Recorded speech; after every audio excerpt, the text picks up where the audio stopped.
State ব্যাংকের former chairman Rajneesh Kumar sir, যে চোরটা আমার কাউন্টার থেকে টাকা চুরি করলো তাকে শাস্তি না দিয়ে আপনি আমারই চাকরি খেয়ে নিলেন একদম বিনা দোষে। কেন?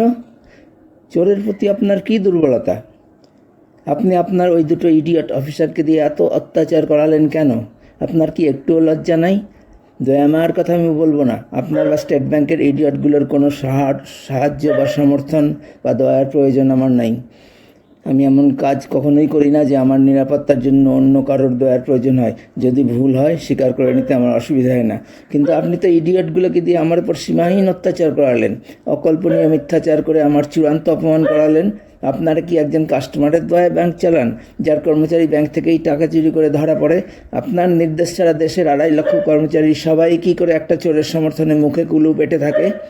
একজন নির্দোষ স্টাফের প্রাণ সংশয় ঘটিয়ে তাকে চাকরি ছাড়া করে?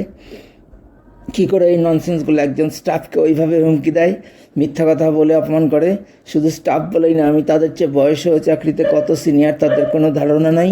উজ্জ্বল কুমারের চেয়ে আমি বয়সে প্রায় 15 বছরের সিনিয়র, আর চাকরিতে 18-19 বছরের সিনিয়র। আর ওই লিলিপুট বিশালের জন্মের আগে থেকেই আমি ব্যাংকে চাকরি করি। তাদের কি ভদ্রতা সৌজন্য বোধ বলে কিছুই নাই? এই দুঃসাহসরা কোথা থেকে পায়? আপনার কাছ থেকে। কারোর চাকরি ছিনিয়ে নেওয়া মানে তার সর্বস্ব কেড়ে নেওয়া, এটা আপনারা জানেন না?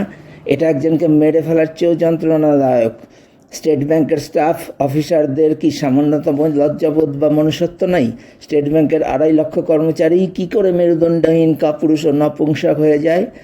আমার কাছে আপনার অপরাধ প্রমাণিত, কাজেই আপনি আমার কাছে একজন ক্রিমিনাল। স্টেট ব্যাংকের সবাই ক্রিমিনাল যারা এই ঘটনা জানে।